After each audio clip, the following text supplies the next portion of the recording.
NFL futures, little win totals for the NFL here on this episode.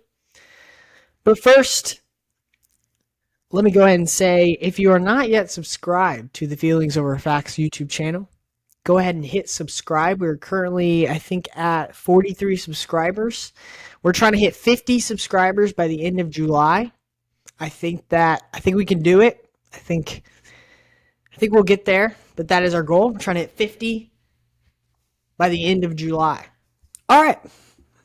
Now that we got that out of the way, DJ, we're going to be talking some win totals. We are. You excited? I'm ready for football season to start, yes. Preface this, you have to hold us accountable because we're about to go 32 for 32 on perfect over-under wins. We're going to tell you basically how the NFL season is going to go. This is not a prediction. This is a spoiler.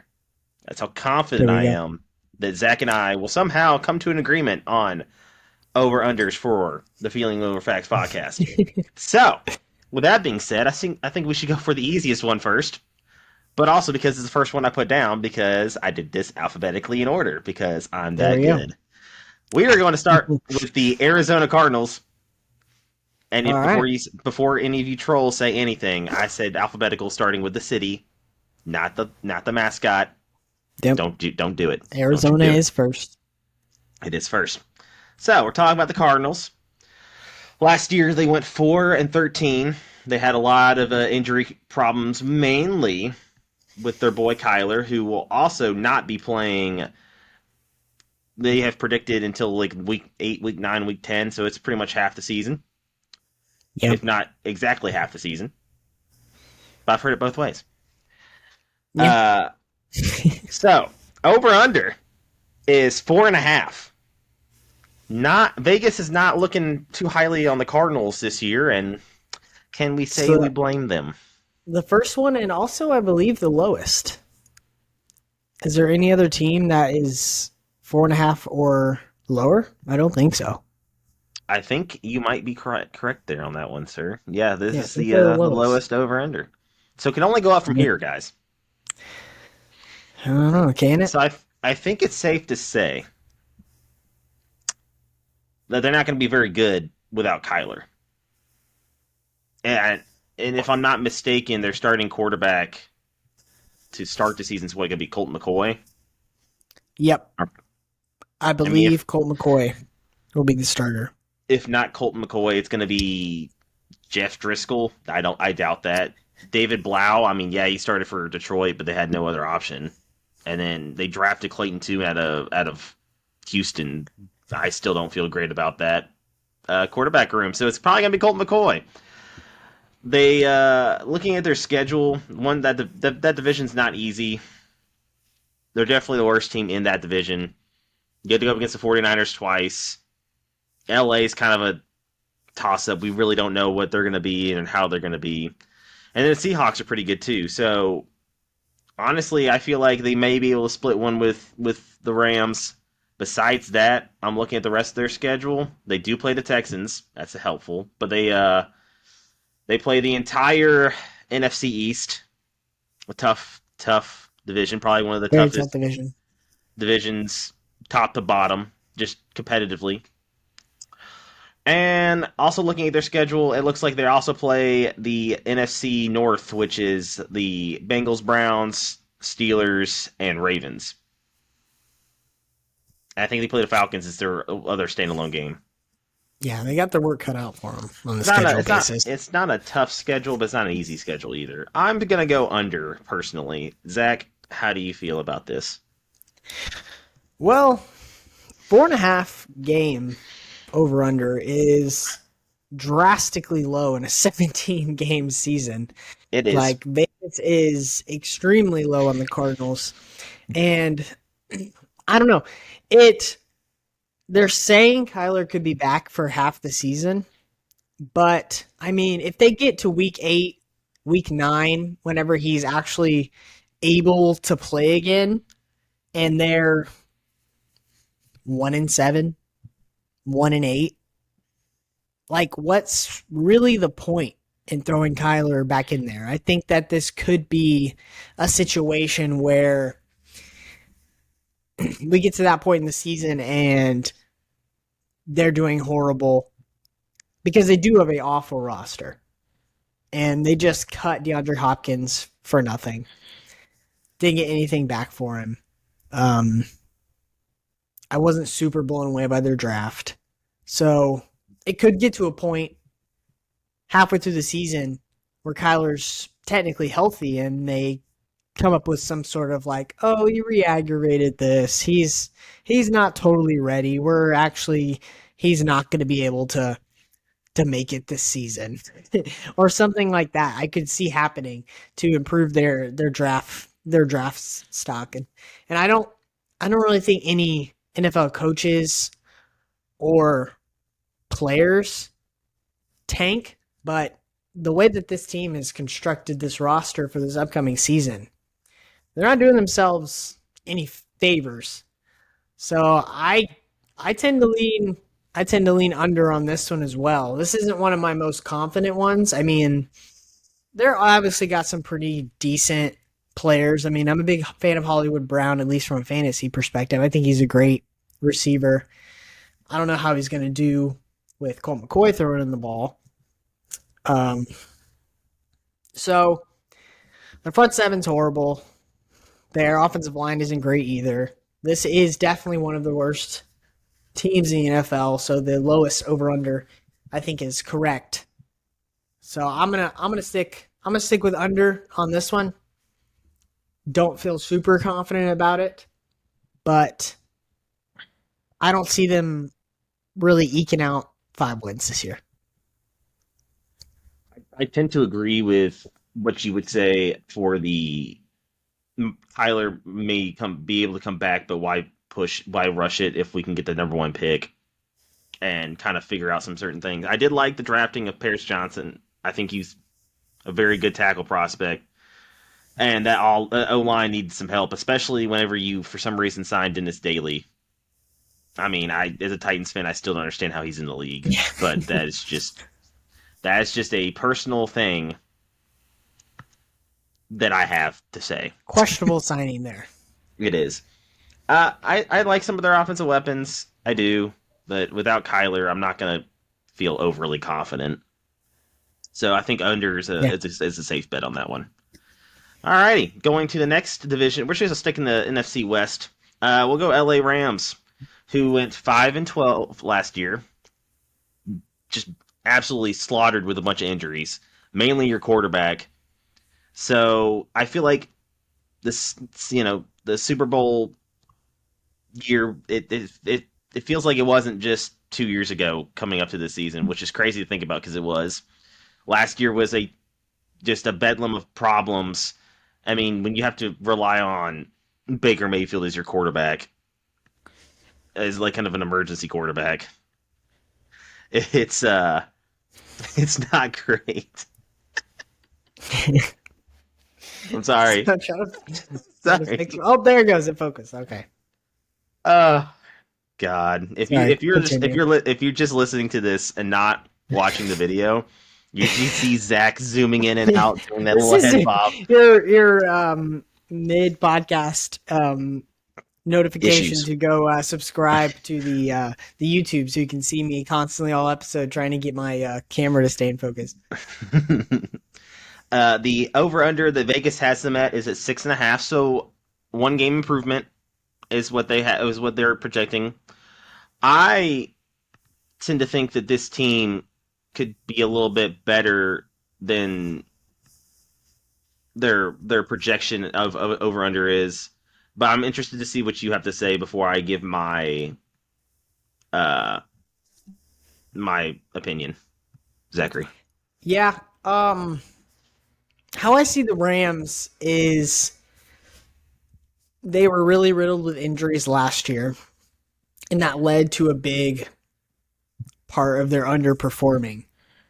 But this team has also just been kind of victim to this strategy that sometimes GMs and front offices implement, which is the sell out for a Super Bowl roster construction route.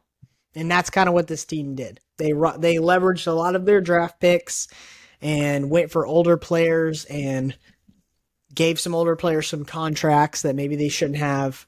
And they really just tried to go all out for a Super Bowl, trading draft picks and such. And it worked. For a lot of teams, they do all that and it doesn't work. So credit to them that it worked. They got the Super Bowl. But now we're kind of in the aftermath of that where we kind of see that this team is a little bit just kind of falling apart. I mean, they got their receivers after Cooper Kupp, and Cooper Kupp is great, but receivers after Cooper Kupp, Van Jefferson, Ben Skoranek, like this is, I mean, if Cooper Kupp gets injured again like he did last year, and he is on the older side, this receiver room is just dreadful.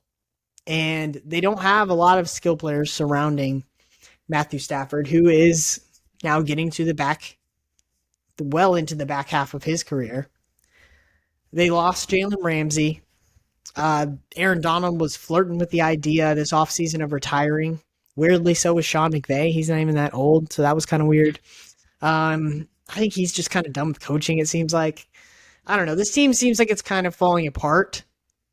For a team that just won the Super Bowl recently, I know a lot of people are thinking over on 6.5, but I think I might have to go under on this one as well. I think that this is another team that if it starts heading in the wrong direction, we could see just kind of implode, and they could be another long season for the Rams.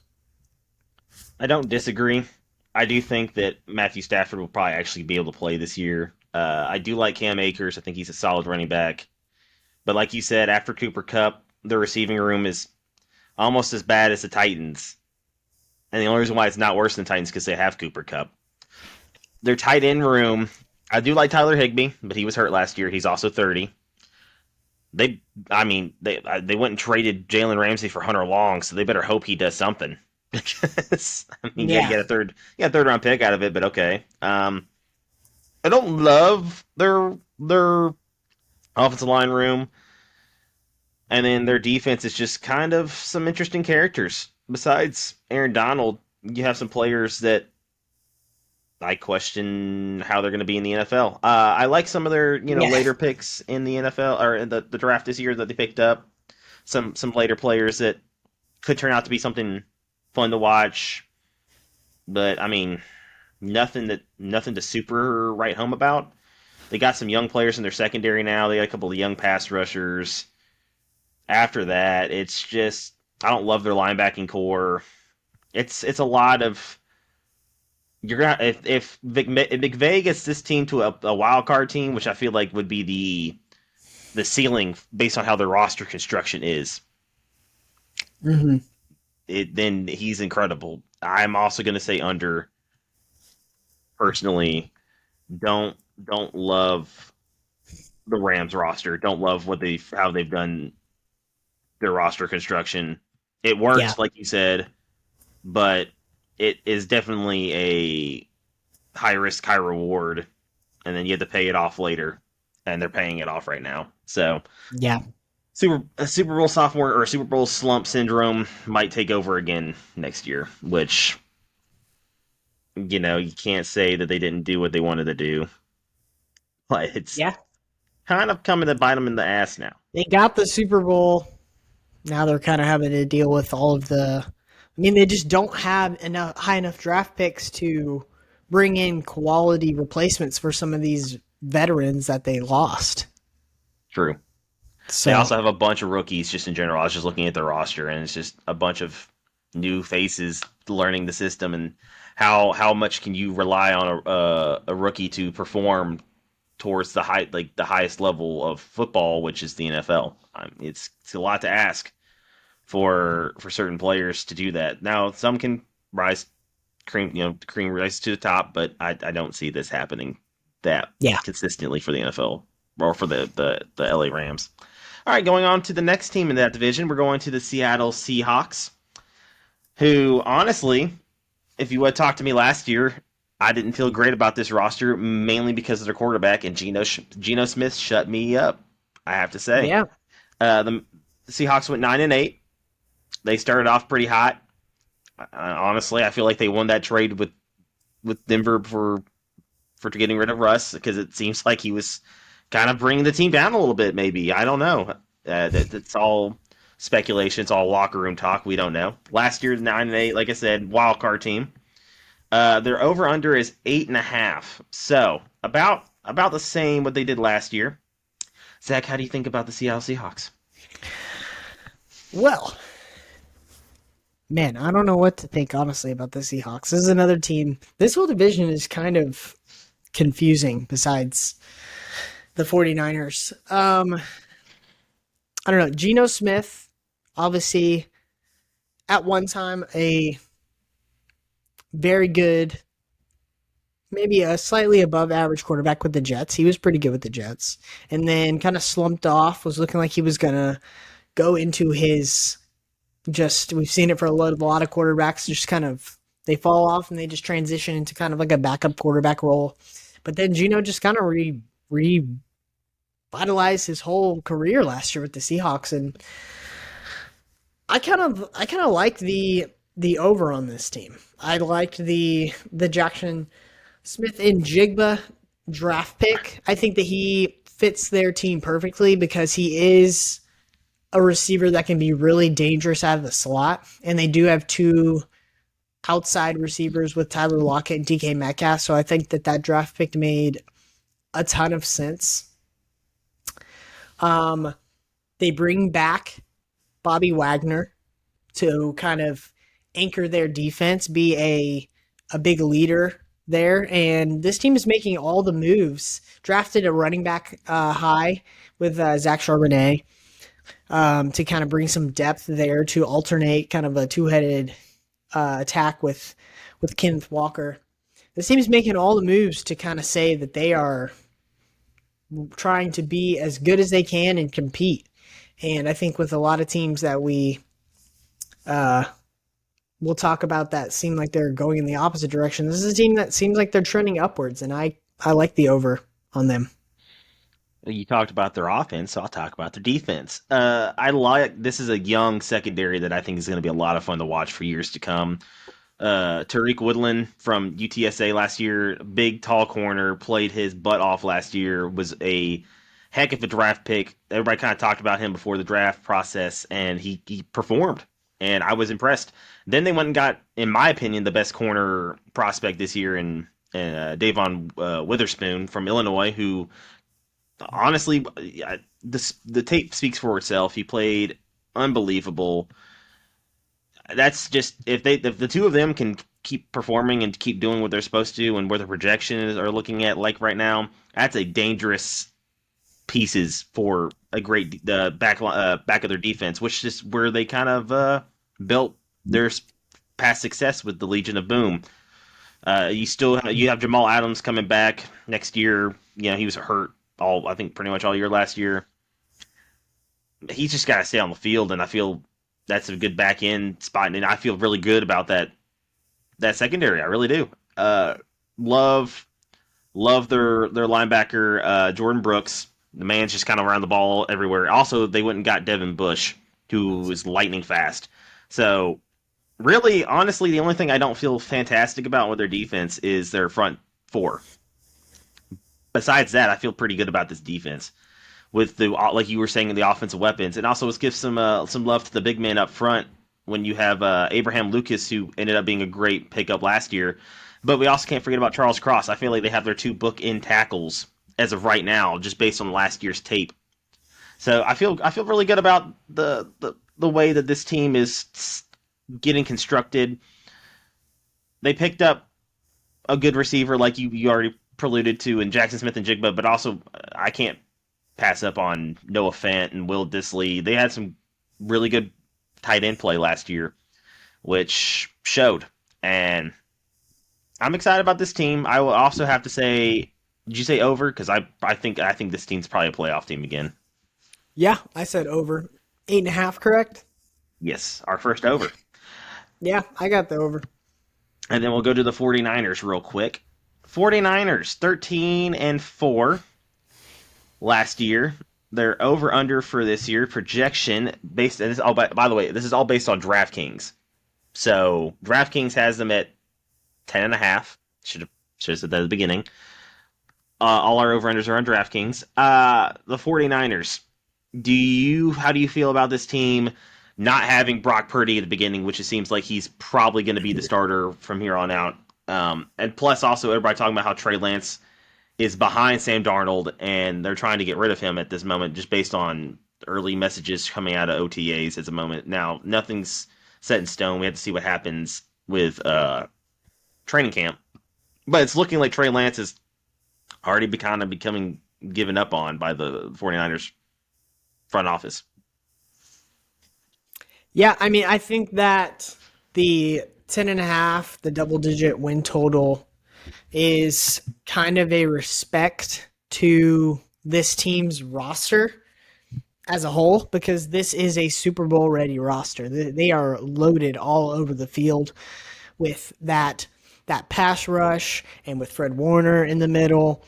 I mean, Debo Samuel, Brandon Ayuk, George Kittle, Christian McCaffrey. This team is loaded. I feel like I could walk out there and play quarterback and win at least 5 games with this team. So, I mean, don't give me that look. I've seen you throw a Um, football. You can't. I could get it done. No. I could do better The, than the Sam side Darnold. the sidearm wonder would not work. I'm sorry to tell you. Sorry to I burst your think that the bubble. only reason that this isn't up there with like in the 12 game over under range is just because of the question marks at quarterback right now.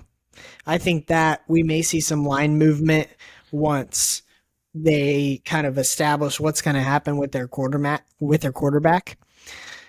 position, and I think that I don't believe these rumors about Trey Lance not like being their guy. I think that they gave up too much, and they're definitely going to at least give him a chance post injury to go out there and attempt to get it done. But I don't know. They're not really in a spot where they're trying to, I don't know, mess around with building a quarterback up and letting him develop. Their roster's so ready to win now that I think they are kind of like, what do we do? Because this guy needs time to develop, but we're ready to win now. So there's a lot of questions at quarterback for them, and I think that I have to go over just purely because their roster is just so amazing. I don't see this team not at least getting 11 wins.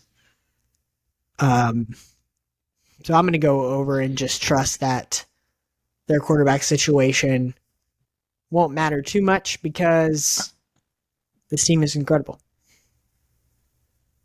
We have to give a lot of respect to Shanahan. He's a great coach, and I think he's put this team in a good spot as a whole. And they've drafted really well to the point where missing a starting quarterback apparently isn't that big of a deal, according to us. Yeah. Which, if you forgot, we are sports experts. I Mm-hmm. do feel really good about the 49er team. I do think they'll be in the hunt again for a playoff spot. So I'm going to go. I can see them winning 11. So we'll go with over on this one too. So far we have agreed on pretty much everything.